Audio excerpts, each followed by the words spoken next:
I have Jay Block in the studio with me. He is a Sandoval County Commissioner, and he would like to be your next governor. Jay, how you doing? Hey, Derek. It's always good to be back here in my hometown of Rio Rancho and in your studio. I've been here many times over the past 5-6 years. Yeah, we followed your career from the private sector into public life, and you're taking a big step now for governor. Well, how come you're doing that? Well, just look around at the state. Look how corrupt this governor is. Look what she has done to this state. We're last in education, number 1 in child poverty. We were just rated the worst state to live in. Wallet Hub categorized the state as the most restrictive state in the country for COVID, and yet we performed badly during the shutdown. We were 12th in the nation in per capita deaths. We lost 60% of our small businesses. Tens of thousands of kids are hurting from not being in school. We're number 1 in suicides. I mean, I could go on and on and on. This is not what New Mexico is supposed to be. So before we get into what you would do to fix this, for people that don't know you, as a Sandoval County Commissioner, you also have to have a real job.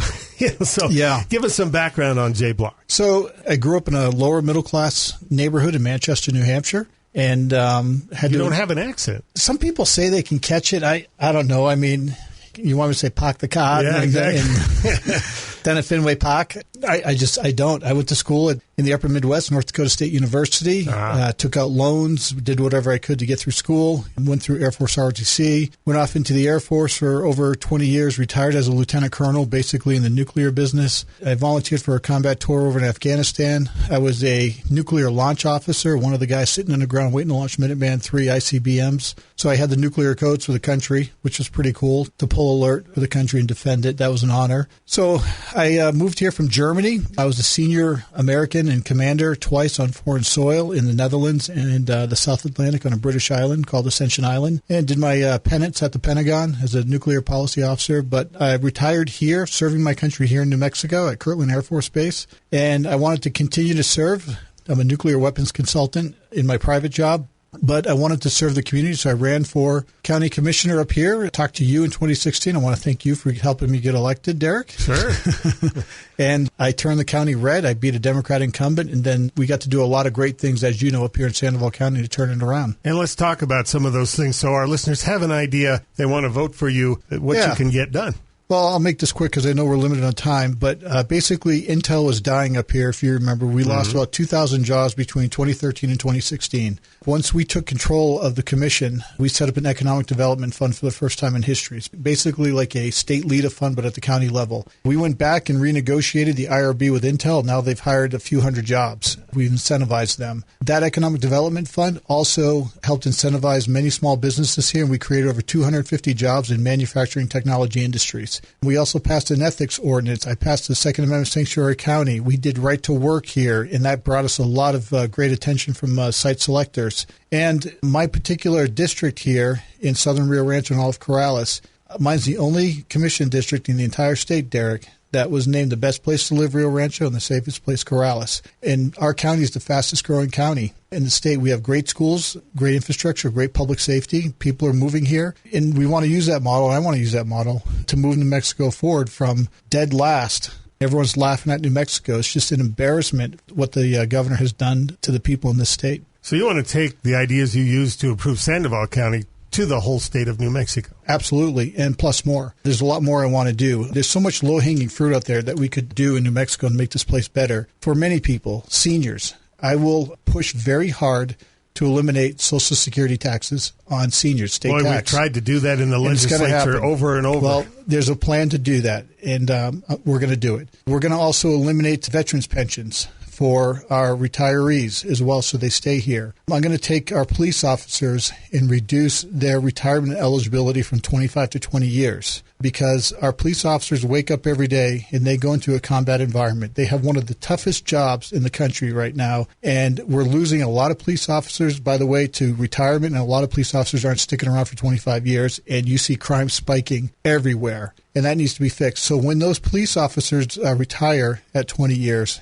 and when firefighters and EMT and dispatchers retire after 25 years or longer, we're going to keep them here, and I'm going to push for a program to reduce their property taxes by 50%. Wow. And I want to do that because I want to keep our seniors here, our veterans here, our first responders here, and you can grow the economy because you're putting money back into their pocket instead of it being wasted in Santa Fe. It goes a little bit beyond what we're doing in Sandoval County. There's a lot more I can talk about as the interview progresses. Sure. It's very interesting. I remember that the comment about eliminating the Social Security tax in New Mexico, the argument was, well, if we do that, we don't have a way to make it up. That's not true at all. Yeah. And here's why that's not true. So the seniors here in New Mexico, number one, a lot of them are very, very poor, and they're paying on average $600 a year in Social Security taxes. That's money that they can use, extra money for groceries, for gas, because, everything is going up. Inflation now is over 5%, thanks to this new administration, what they're doing. And who's suffering? It's the poor that are suffering. And we need to put that money, because they earn that their whole life. I want to give that back to them. The government doesn't need it. The individual people need it. Here's the problem, Derek. You got all these politicians. They're just crooked and they're corrupt, and they're working for the government. They're not working for the people. And what we're doing here is we're putting the people in chains when we should be putting the government in chains. The people should be the ones who are running the government instead of these special interests in these corrupt politicians who are going there year after year. And that's one of the reasons I also want to push term limits in the roundhouse. We need term limits badly, badly. There are too many people up there, and I'll just say it on both sides. You got people like Nancy Pelosi and Mitch McConnell. You've been in Washington, D.C. for 40 years or whatever. President Biden's been there for almost 50 years. Yeah. Enough's enough. Get out. Go back home. Let's get some fresh eyes in there and get some fresh ideas. And let's keep the special interests out of it. And let's get something done for the people of New Mexico and the people of our great country. People can look you up as a commissioner on Sandoval County. I'm sure you have a website for the campaign. Yeah, it's Block 4 FOR New Mexico, block4newmexico.com. How would your administration as governor have handled the pandemic? Basically, what I would tell you is this governor on mid-March of 2020, one day we found out, hey, the next day we're all shutting down across the state. And she decided who was not essential and who was essential. She never coordinated with the counties and municipalities. She shut down 6 weeks after President Trump shut air travel down between Europe and China. I would have taken a more flexible approach to it. First of all, I wouldn't have shut the businesses down, because what she did was when she shut the entire state down, the entire state it's a huge state. It's so diverse with urban, rural, and tribal areas, right? Mm-hmm. When she did that, we had municipalities and counties, Derek, that didn't have any COVID positive cases for weeks or months. But those jobs were gone. And she decided who was going to be at work and who was not going to be at work, or who could go to church and who couldn't go to church. So I would have done it differently. I would have worked with the municipalities a lot more. I would have prepared for that, because that's what leaders do. They prepare. So after the president shut air travel down, you have to start thinking like, okay, how is this going to affect me? So let's start putting a plan in place and working with our partners. That's what I would have done. And I would have talked to the experts basically to decide, all right, how are we going to have the schools operate? Are we going to be able to keep businesses open? I say yes, because when you keep just big business open and you get rid of all the small business, that's not working for me, especially when we lost 40% of the small businesses. How are we going to do health care? Well, the governor kept abortion clinics open, but she kept other preventative, like cancer treatments, colonoscopies, mammograms. You couldn't do that. Totally wrong. Totally wrong. Plus the mental health appointments that you couldn't go to. Couldn't go to the dentist. So that probably didn't need to happen as well, because we're going to be paying for months and years down the road. People are going to end up dying because they didn't get checked. They didn't go to their proper health care appointments and get checked by their doctor. Schools. We now know shutting schools down was not the right thing to do, because the private schools remained open and they did just well. So the poor kids that have to go to the government schools were shut down. By the way, the special ed students, that was huge, because you had parents that had to either quit their jobs and stay home. I met one guy whose son is autistic, and he's like, I can't go to work. My kid's not going to be on a computer for 5-6 hours as an autistic boy. So there's so many different ways that we could have done it. And by the way, after that 2-week shutdown, we could have flexed. We could have flexed a lot.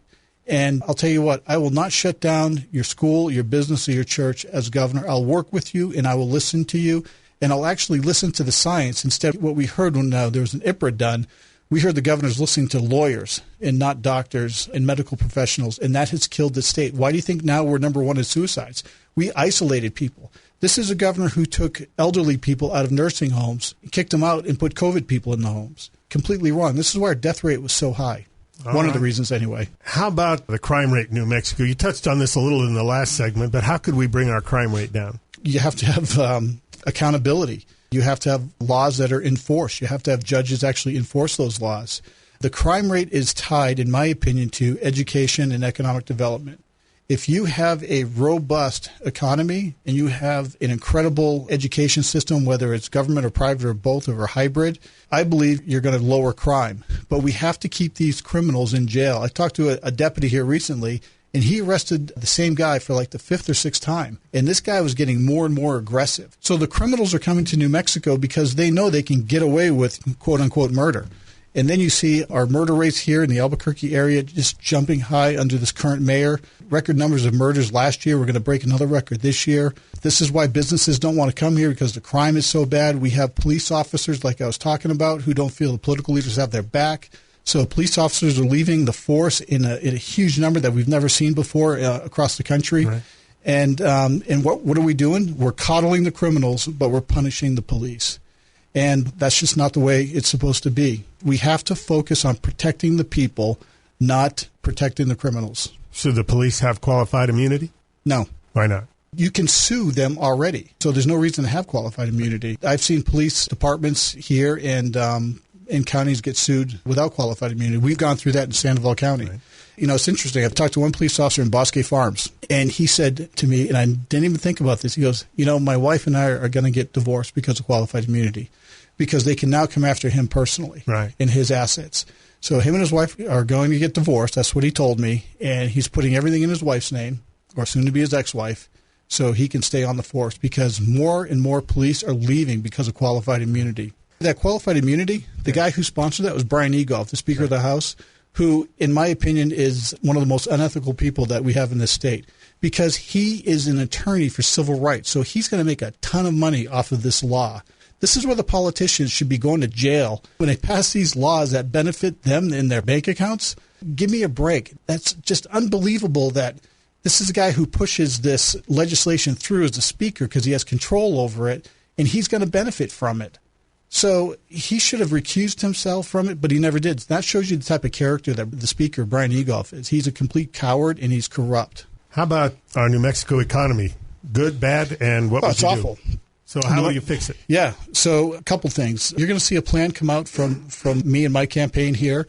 I'm working with State Rep Jason Harper, who wrote a brand new tax code back in like 2017, 2016, and it gained almost unanimous support in the House and died in the Senate. And it looked at a way of reforming GRT, because the GRT is like you're a small business owner. GRT affects small businesses much more than big business, right? Mm-hmm. And you see the GRT get stacked on each other in the service industry. It goes from here, here, here, and here, and you're paying a huge tax at the end. That needs to be done away with. I think when you start reforming the tax code and doing some other things that we can do, incentivizing businesses to come here that will actually give us a positive return on investment, unlike the film industry where we're losing hundreds of millions of dollars, that's what we want here. And this is why Intel did a $20 billion investment next door in Arizona. You remember that? 15,000 jobs. That broke while we were in the special session talking about recreational cannabis. Yeah. I mean, give me a break. Give me a break. Here in Intel, we have the average compensation is between $120,000 and $130,000 a year. Those technology and manufacturing jobs is what I want to bring here. And I will work with industry to bring those jobs here. And I think we can do that by modifying the GRT and allowing small businesses to compete a lot more with big business. You know, big business loves regulation. They love regulation because it keeps the competition out. So that's the other thing. That's the other piece of this is we're going to have a task force to go look at regulation, Derek, because when you compare New Mexico and Arizona, we almost have 2 to 3 times more regulations in New Mexico than Arizona. And which state is more prosperous? It makes it hard to do business. Exactly. Yeah. Your thoughts on green energy for New Mexico? Yeah. So prime example, we were talking about, for all you listeners there, in grants. Remember this, when the governor basically said no, she would not support the oil and gas industry and grants bringing very well-paying jobs of about 60,000. You're talking about the oil refinery. The oil refinery there. Yeah. That's a lot of jobs. That's huge for grants, and I would support that.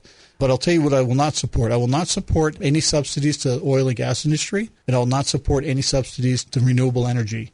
And the reason why is the marketplace should dictate energy policy. This state right here, it relies on oil and gas a lot. We have 134,000 jobs in oil and gas. And the other part is last year during the campaign, Biden and Harris kept talking about banning fracking. And our governor didn't say one word about that, Derek, throughout the campaign. And then when the new president signed that executive order banning fracking on federal land, the governor said she was shocked. She completely lied to everybody. And the reason she was silent was because she was looking to get out of New Mexico as soon as she could for the mess that she created so she could go to D.C. and be a cabinet secretary. Well, the one thing that Biden saw was this governor's a disaster, and he didn't want any part of her on his team. So that's going to change when I'm in office. I will always back up New Mexico and New Mexicans first over Washington, D.C. Texas and Arizona both have sent the National Guard to their southern borders. What should New Mexico do? We need to do the same. I've talked about this for months now as a candidate. Once I am in office, I will deploy the National Guard back down to the southern border. They were there in 2018, 2019. I've been down to the southern border. I've been down south talking to ranchers and farmers and sheriffs. And we have a huge problem here in New Mexico. We have a lot of drugs coming through here, a lot of sex trafficking coming through here. New Mexico will not be a sanctuary state. We're going to cooperate with the feds to make sure that the people who are here legally, and we are going to do everything we can to fight crime and drugs and keep it out. And if we can do that and save lives and keep drugs up by using the National Guard, we're going to do it.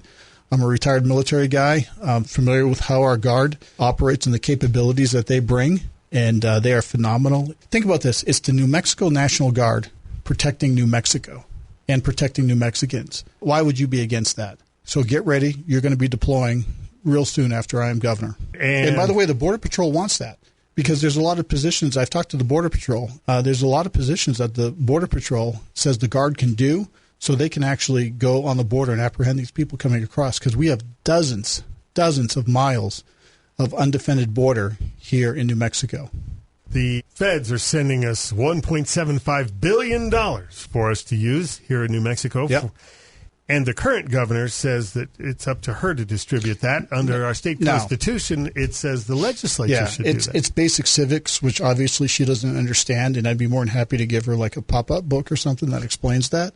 I'm sure she'd appreciate that, Jay. Here's the deal with that. Even Senator Jacob Candelaria, very, very leftist guy, and he is even agreeing with us that, hey, that's the legislature is there. That's where appropriations start in the House. Mm-hmm. And that's where it starts. The House has to, by the Constitution, that's where the money should be going through, and the House will work with the Senate, get a bill together, go in a conference committee, get a bill together, send it to the governor, and you go from there.